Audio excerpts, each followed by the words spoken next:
নদী যে ভাঙ্গা যায় আর এখানে যায় একটু জায়গা মাসের জায়গায় থাই নিজে একটু কোনো রকম কর্মচারী করে রাখি। কোনো পালা আছে। মাদারীপুরের কালকিনির করিম খানের হাট এলাকার বাসিন্দা কোহিনুর বেগম আড়িয়াল খাঁ নদের ভাঙনে 3 বার হারিয়েছেন বসতঘর, কিন্তু কখনো পাননি সরকারি সহায়তা। অসুস্থ স্বামী আর সন্তান নিয়ে অন্যত্র বসবাস করলেও কাটছে না আতঙ্ক। 3 বার ভাঙছে, অবস্থা বেশি ভালো না, আবারও ধারে যাইতে আছে।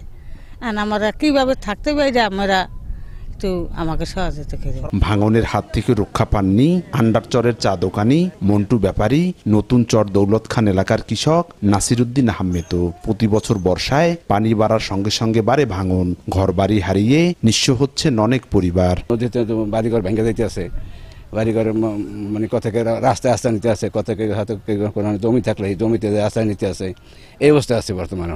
প্রতি বছরই আমাদের এখানে নদীতে ভাঙে, অনেক বাড়িঘর নিয়ে যায়, যার প্রেক্ষিতে অনেক লোক আমাদের কষ্ট করে। এটা অনবরত চলতে থাকে, প্রতি বছরই ভাঙে, মানে কোনো বছর যায় না যে ভাঙে নাই।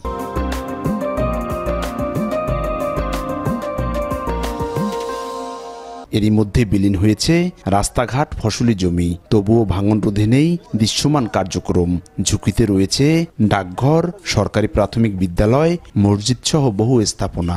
আড়িয়াল খাঁ নদের তীর ঘেঁষা কয়েকটি গ্রাম বিলীনের আশঙ্কা স্থানীয়দের, তাই স্থায়ী বেড়িবাঁধ নির্মাণের দাবি এলাকাবাসীর। 9% জমি নিয়ে আমার বাবা মা আমার রাইখে গেছে, এখন যদি 9% জমি আমার নিয়ে যায় তাহলে আর আমার 1% জমি কেনার মতো ক্ষমতা আমার নাই। আমাদের এখানে একটা বাদ করে জানি না ভাঙে নদী, আমাদের বাড়ি 2 বার 3 বার ভাঙছে। আমরা বলি সরকারের কাছে জানি আমাকে ওই জায়গাটা টিকসই একটা বান টান দেয়, এটাই আবেদন করি সরকারের কাছে, মানে আমরা শান্তি বসবাস করতে পারি। তবে পানি উন্নয়ন বোর্ড বলছে ভাঙন রোধে 2টি প্রকল্প অনুমোদনের অপেক্ষায়। একটা প্রকল্প সাবমিট করা আছে মাদারীপুর জেলার যেসব নদীগুলো ভাঙন আছে, ভাঙনগুলোকে রক্ষা করার জন্য আমাদের সমীক্ষা কাজ অলরেডি শুরু হয়েছে আর কি, মানে আপনার ইওআই কল করা হয়েছে।